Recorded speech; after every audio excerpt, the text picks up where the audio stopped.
ETV YouTube ఛానల్స్లో మీ వ్యాపార ప్రకటనల కోసం ఈ నంబర్కి కాల్ చేయండి.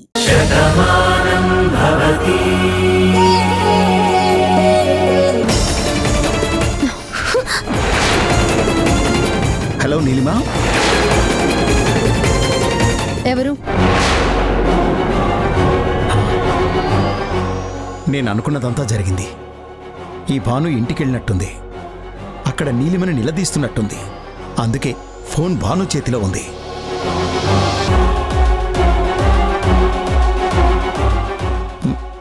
భాను, మేము నువ్వు అనుకున్నంత అమాయకులం కాదు. నీలిమా, నేను కీర్తిని.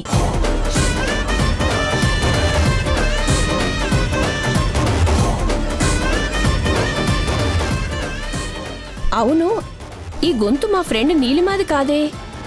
ఎవరు మాట్లాడుతున్నది? భానునా? నా గురించి నీకెలా తెలుసు? భలేదాని భాను. నీలిమ నీ గురించి ఎంత గొప్పగా చెప్పిందో తెలుసా?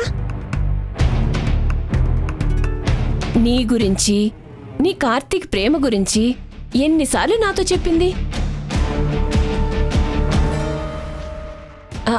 అవును, మీ ఇద్దరికీ కలిపి ఒక బార్బీ బొమ్మ ఇస్తానంది. ఇచ్చిందా? తన ఆ బొమ్మని కొనటానికి ఎంత షాపింగ్ చేసిందో, నన్ను ఎన్ని షాపులు తిప్పిందో తెలుసా? ఆ గిఫ్ట్ నీకివ్వాలి, నీ కళ్ళలో ఆనందం చూడాలని ఎంతో గొప్పగా చెప్పింది. అవును, ఆ గిఫ్ట్ నీకిచ్చిందా లేదా? ఇచ్చింది. నీలిమ ఎక్కడ ఉంది? మాట్లాడండి. హలో నీలిమా, నేను కీర్తిని. ఏంటి మాట్లాడలేదు? కీర్తి, నేను కొంచెం అర్జెంట్ పనిలో ఉన్నాను. నేను నీకు తర్వాత కాల్ చేస్తాను, ప్లీజ్. అలాగే.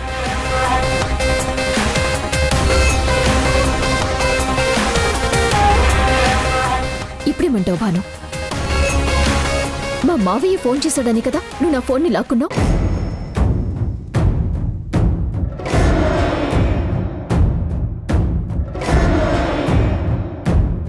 చనిపోయిన మా మావయ్య ఎలా బతికొస్తాడు చెప్పు? నువ్వు ఎవరిని చూసి ఎవరో అనుకున్నావు? మట్టిలో కలిసిపోయిన మనిషి గురించి నువ్విలా మాట్లాడటం కరెక్ట్ కాదు భాను.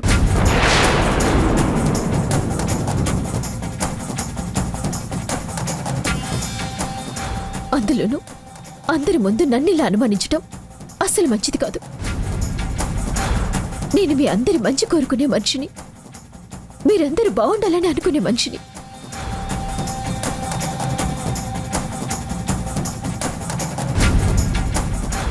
అలాంటి నన్ను నువ్వు ఇంతలా అనుమానించడం నేను తట్టుకోలేకపోతున్నాను. చూడండి ఆంటీ, ఎవరు అపార్థం చేసుకున్నా మీరు మాత్రం అపార్థం చేసుకోకూడదు. నేను ఈ ఇంటి ఉప్పు తింటున్నాను, ఇక్కడ విశ్వాసంగా ఉండాలనుకుంటున్నాను. మీరందరూ బాగుండాలని నేను మనస్ఫూర్తిగా కోరుకుంటున్నాను.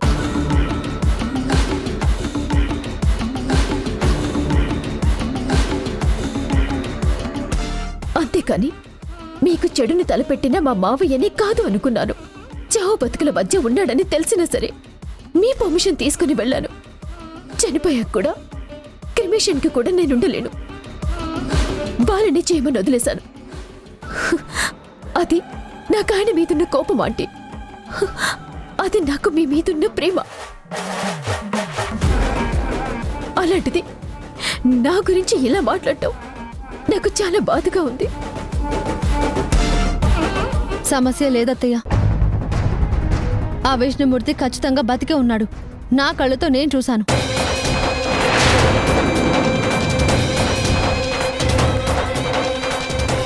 నీలిమా, నువ్వు ఎన్ని నాటకాలాడినా నా నుంచి తప్పించుకోలేవు. నీకు తెలియకుండా మీ మావయ్య బయటకు వచ్చినా మా నుంచి అస్సలు తప్పించుకోలేడు. నా కళ్ళు నా మనసు అబద్ధం చెప్పు. విష్ణుమూర్తిని నేను చూశాను. ఈ విషయాన్ని నేను ఇంతటితో వదిలేస్తానని మాత్రం అనుకోవద్దు. పోలీస్ కంప్లైంట్ ఇచ్చాను. వాళ్ళు ఆల్రెడీ ఎంక్వైరీ మొదలు పెట్టారు. నిజాలేంటో మొత్తం అన్నీ బయటకు వస్తాయి. మీ మావయ్య బతికే ఉన్నాడని నిరూపిస్తాను. ఎవరెవరు కలిసి నాటకం ఆడుతున్నారో అందరి ముందు నిరూపిస్తాను. ఎవరిని దొంగ నాటకాలాడినా వాడికి సాయం చేసిన వాళ్ళని బతికొండగానే నరకం చూపించాలి. అంత తేలిగ్గా వదిలేస్తామని మాత్రం అనుకోవద్దు.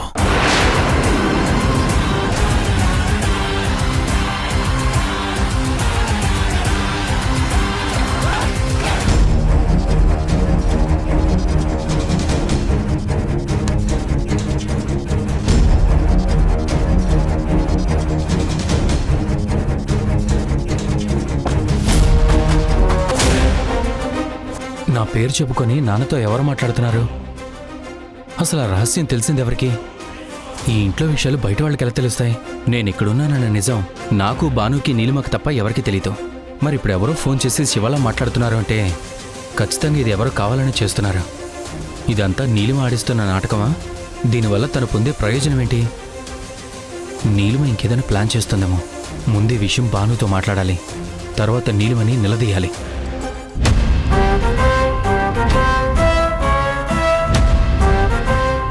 నమస్తే సార్. ఏంటి ఎస్ఐ గారు ఇక్కడికి వచ్చారేంటి? భానుమతి గారు కంప్లైంట్ ఇచ్చారు సార్. ఒక ఇన్వెస్టిగేషన్ గురించి వచ్చాము. సరే పదండి, రండి. రండసయ్య గారు కూర్చోండి. మీకోసమే చూస్తున్నాము. మీరు చెప్పే నిజమే, చాలా మందికి సమాధానం కావాలి. నేను చెప్పింది ఎంక్వైరీ చేశారా? చేశాం మేడం. మీరు చెప్పిన ఏరియాలో సీసీటీవీ ఫుటేజ్ల రికార్డ్ అంతా తెప్పించాము. చూడండి.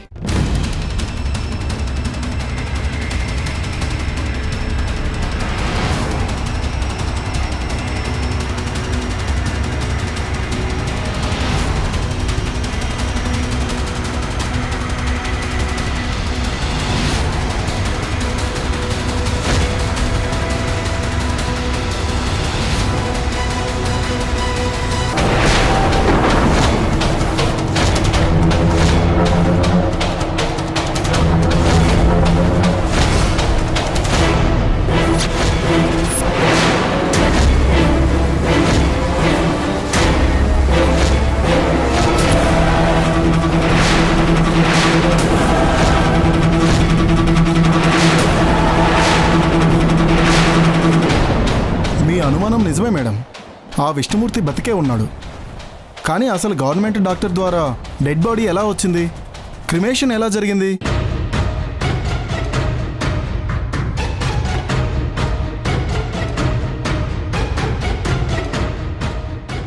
ఇప్పుడు బయట ఎలా తిరుగుతున్నాడు? ఇదంతా ఎంక్వైరీ చేయాలి మేడం. దాని గురించి నేను ఎంక్వైరీ చేస్తాను మేడం. వాడిని వదిలే ప్రసక్తే లేదు. ఈ విషయం మీకు చెప్పడానికే వచ్చాను మేడం. ఉంటాను మేడం.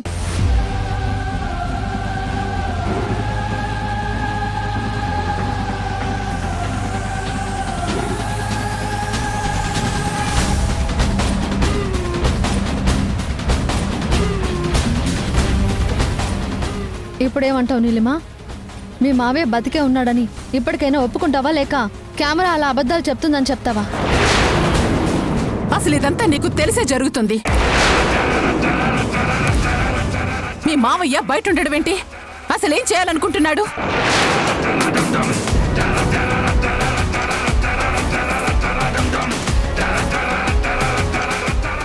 ఇంకేం చేయాలనుకుంటుంది ఊర్మిళ? పచ్చని కుటుంబాల్లో చిచ్చు పెట్టాలనుకుంటుంది. పగని పెంచుకుని చంపాలనుకుంటుంది. ఆ విష్ణుమూర్తి కూడా అంత తక్కువ వాడేం కాదు.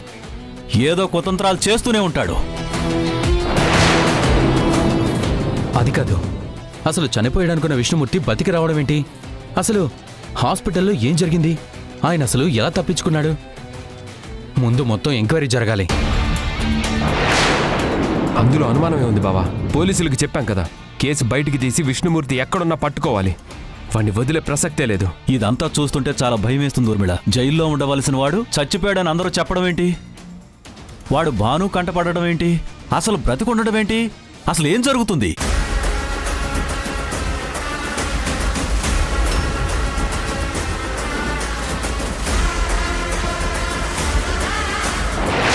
భగవంతుడా, మావయ్య బతుకున్నాడని అందరికీ తెలిసిపోయింది. ఇప్పుడు ఏం చేయాలి? ఎంత పని చేసావు మావయ్య. అసలు నువ్వు బయటికి రావడం కాదు, నన్ను ఇరికించేశావు. ఏంటి అంకుల్ ఇది? ఎన్ని రోజుల నుంచి ఎందుకు టెన్షన్గా ఉన్నారని నేను అడుగుతుంటే ఏమీ లేదు అని మాట దాటేశారు. మీ భయాన్ని చూసి ఏదో జరుగుతుందని అనుమానం వచ్చింది. ఈ రోజు మీరు బీరువాలో దాచిన ఫైల్ని చూస్తే నాకు మొత్తం విషయం అర్థమైంది. అయినా ఇదంతా మీరు దాచాల్సిన అవసరం ఏముంది? భానుకి చెప్పుంటే లేదా ఇంకెవరి సహాయం అన్నా ముందే తీసుకుంటే ఎంతో కొంత మేలు జరిగేది కదా. ఇన్నాళ్ళు ఎందుకు అంకుల్ వాళ్ళతో టార్చర్ పడ్డారు? లేదు తల్లి, మన ఇంటికి సమస్య వచ్చినప్పుడల్లా ఆ ఇంట్లో సమస్య వచ్చినట్టు వాళ్ళంతా బాధపడతారు. ఇక్కడ సమస్య తీరేంత వరకు భాను వచ్చి ఇక్కడే ఉండిపోతుంది. అక్కడ తన ఇంట్లో ఏ ప్రాబ్లం వస్తుందో మనకి తెలియదు. అత్తవారింట్లో ఉన్న ఆడపిల్ల అక్కడే ఉండాలి. అక్కడే తను ఆనందంగా ఉంటుంది. ఆ సంతోషం అలాగే ఉండాలి. ఇప్పుడు మన బాధలన్నీ తనకు చెప్పి తనని బాధ పెట్టడం నాకిష్టం లేదమ్మా. నువ్వు పార్దుకి చెప్పకుండా ఉండాల్సింది. ఇది మనమే పరిష్కరించుకుని ఉండేవాళ్ళంగా. లేదంకుల్, మీరు మాట్లాడే తీరు అది చూస్తే నాకెందుకో కొంచెం భయం వేసింది. వెంటనే బీరువాలో వెతికాను, ఆ ఫైల్ నాకు కనిపించింది. అప్పుడే భానుకి చెప్దామనుకున్నాను, కానీ మీరు దాచారు అంటే దాని వెనక ఏదో కారణం ఉంటుంది అని ఆలోచించి పార్దుకి చెప్పాను. ఎందుకంటే ఈ ఇంటిని తీసుకుంటాను, మీరు లంచం తీసుకునైనా ఫైల్ ఓకే చేయండి అని ఎక్స్ కార్పొరేటర్ మిమ్మల్ని బెదిరించినప్పుడు మీరు ఎవరికి చెప్పలేదు. కానీ ఆ రోజు పార్దు తెలుసుకొని తనకి బాగా బుద్ధి చెప్పాడు. చివరికి ఇంటి నుంచి కూడా దూరం చేస్తారు అనుకునే ఆ మనిషి వచ్చి మీకు క్షమాపణ చెప్పేలా చేశాడు. అందుకే ఈ విషయంలో కూడా పార్దు సహాయం చేస్తాడని పార్దుకే చెప్పాను. తప్పకుండా పార్దు ఈ సమస్యని సాల్వ్ చేస్తాడు. ఇంకా ఏ సమస్య ఉండదు, మీరేం టెన్షన్ పడకండి. లేదమ్మా, మన ఇంటి సమస్య అనగానే ఆ ఇంటి సమస్యలా చూస్తారు.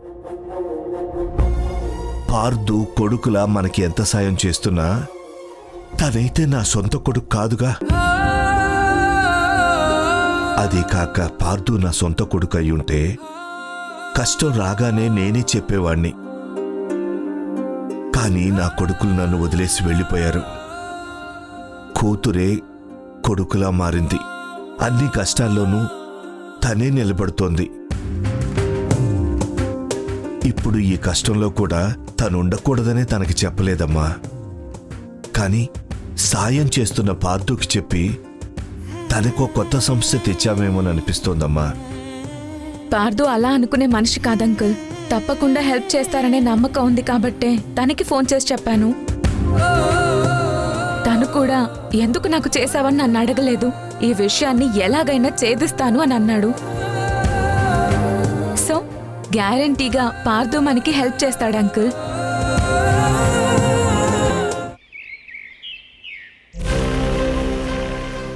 ఆ విష్ణుమూర్తి బతికే ఉన్నాడు. నా డాడని చంపినవాడు శిక్ష అనుభవించకుండా తప్పించుకొని బయట తిరుగుతున్నాడు. నేను వాణ్ణి ఏం చేయలేకపోతున్నాను. ఏంటి పార్దు, విష్ణుమూర్తి గురించి ఆలోచిస్తున్నావా? నన్ను ప్రాణంగా పెంచిన డాడని చంపిన మనిషి శిక్ష అనుభవిస్తున్నాడు అనుకున్నాను. కానీ వాడిప్పుడు బయట తిరుగుతాడని అనుకోలేదు. ఖచ్చితంగా వాడు నా చేతుల్లోనే చావడానికి బయటకొచ్చాడు. వాడు ప్రభుత్వం కళ్ళు కప్పచ్చు, పోలీసులు కళ్ళు కప్పచ్చు, కానీ నా నుంచి తప్పించుకోలేడు. వాడి అంతు చూసే వరకు నేను ప్రశాంతంగా ఉండను. ఈ ఆవేశం వద్దు పార్దు. లేనిపోని పగలు ప్రతీకారాలు ఎలాంటి పరిస్థితులకు దారితీస్తాయో తెలీదు. కొంచెం ప్రశాంతంగా ఉండు. శిక్షను అనుభవించాల్సిన వాడు చచ్చినట్టు నాటుకు వాడి బయటలా తిరగలుగుతున్నాడు. ముందు అది తెలుసుకోవాలి. అంతేకాని నువ్వు తొందరపడితే ఎలాంటి ప్రమాదాలు వస్తాయో తర్వాత నా పరిస్థితి ఏంటో ఒక్కసారి ఆలోచించబారదు.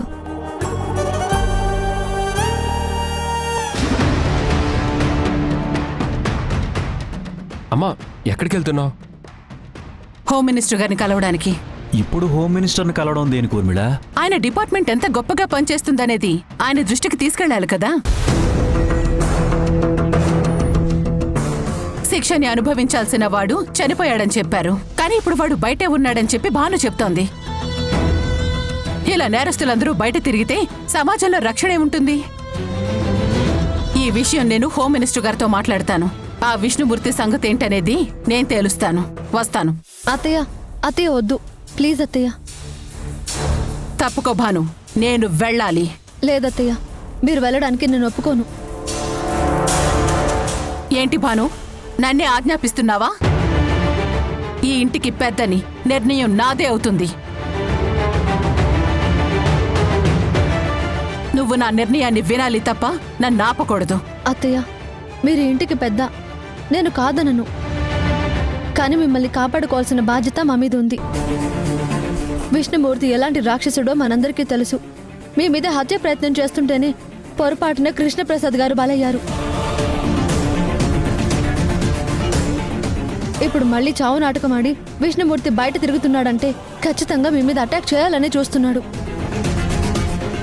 ఈ ఇంట్లో అలజడి సృష్టించాలని ట్రై చేస్తున్నాడు.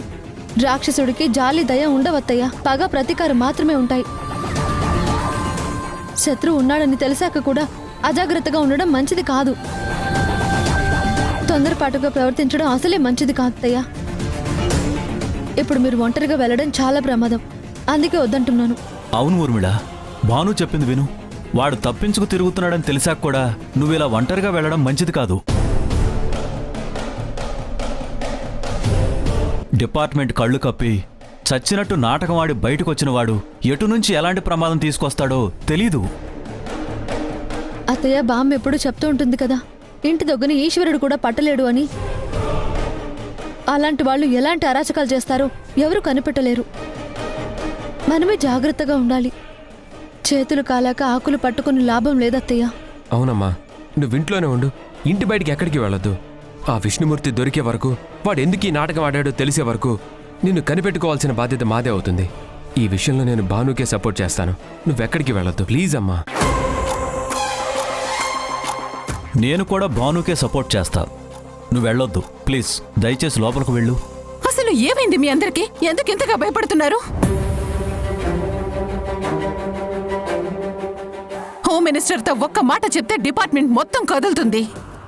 దాంతో ఈ నాటకం ఎందుకు ఆడారు, అసలు ఎవరు ఆడారనేది, విష్ణుమూర్తి ఎలా బయటకు వచ్చాడనేది మొత్తం బయటకు వస్తుంది. చూడు, తర్వాత చూసుకుందాం భాను. ఈసారి విష్ణుమూర్తి తప్పించుకోలేడు. ఈసారి తప్పకుండా దొరికి తీరుతాడు. తనకి సహాయం చేసిన వాళ్ళు కూడా తప్పించుకోలేరు. అంతవరకు మిమ్మల్ని రక్షించుకునే బాధ్యత మాదత్తయ్య. మీరు ఇంకేం మాట్లాడొద్దు ప్లీజ్ అత్తయ్య. లోపలికి వెళ్ళండి.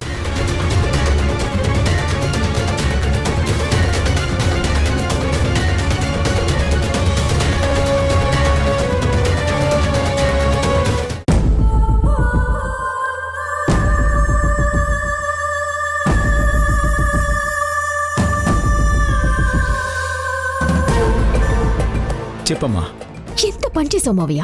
నువ్వు చేసిన తెలివి తక్కువ పని వల్ల మనం చేసిన ప్లాన్లన్నీ ఫ్లాప్ అయ్యాయి.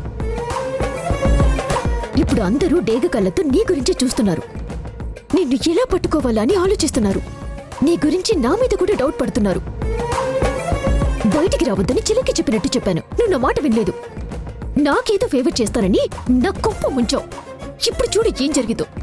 అమ్మా నీలిమా, మనం ఒకటనుకుంటే ప్రకృతి ఇంకోటి చేసింది. వైన్ తాగితే విషం తాగినట్టు అయింది. ఇంక నువ్వెన్ని తిట్టినా జరిగింది వెనక్కి తీసుకురాలేవు. నన్ను తిట్టావన్న బాధ నీకుంటుంది. తిట్టి నీకు ఆయాసం వస్తుంది. అంతకు మించి ఇక్కడ జరిగేదేం లేదమ్మా. ఇప్పుడు వాళ్ళ దృష్టి మార్చాలి. ఈ విషయం నుంచి వాళ్ళని ఇంకో విషయంలోకి మార్చాలి. అలాంటి స్టేటస్ ఇంకేమైనా ఉంటే చెప్పు. ఏంటి మావయ్య చెప్పేది?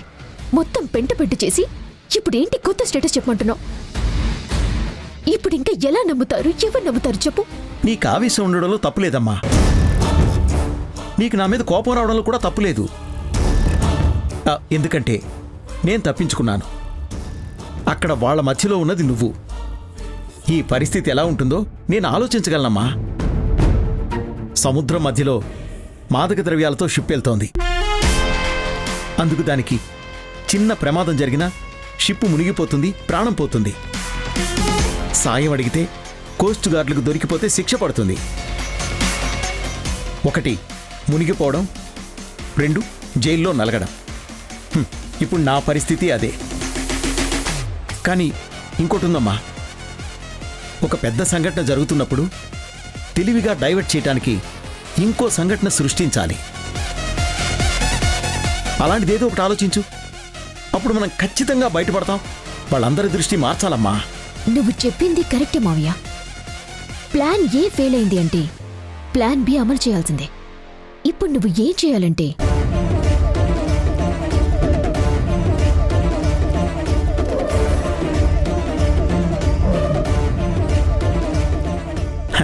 సూపర్ అమ్మా. నీ బుర్ర పాదరసం కన్నా వేగంగా పనిచేస్తోంది. నువ్వు ఫోన్ పెట్టి ఇంక నేను చూసుకుంటాను. సరే మావయ్య.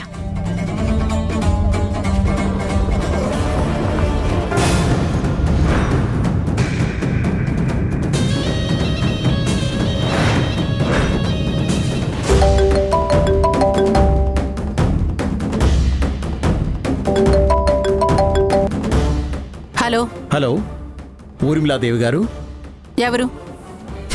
నేనెవరన్నది మీకు అనవసరం అండి. నేనేం చెప్పబోతున్నానన్నది మీకు అవసరం. ముందు అది వినండి. నేను చాలా చిరాగ్గా ఉన్నాను. ఇప్పుడు ఇది వినే పరిస్థితుల్లో లేను. మేడం మేడం మేడం మేడం, తొందరపడి ఫోన్ కట్ చేయకండి. చాలా విలువైన విషయాన్ని మిస్ అవుతారు. వాసుదేవరావుకు పారిపోయిన తన కొడుకు శివెవరో అతనికి తెలుసు. వాసుదేవరావు అతనితో కలిసి ఇప్పుడు ట్రావెల్ చేస్తున్నాడు. ఈ విషయం మీ దగ్గర దాస్తున్నాడు. ముందు ఆ విషయం ఏంటో మీరు తెలుసుకోండి.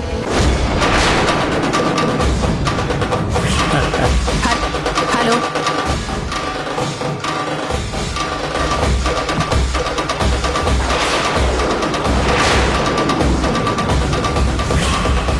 విష్ణుమూర్తికి ట్రీట్మెంట్ చేసింది మీరే కదా? విష్ణుమూర్త తనెవరు? నిజం చెప్తే మీకే మంచిది. ఏంటి బెదిరిస్తున్నారు?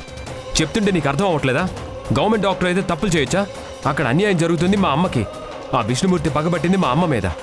ఆవిడ ప్రాణాలకి ప్రమాదం ఉందని చెప్తుంటే నీకు అర్థం అవ్వట్లేదా? మీరేమైనా మాట్లాడదలుచుకుంటే బయటికెళ్ళి మాట్లాడండి. నీలాంటి వాడిని అసలు క్షమించకూడదురా.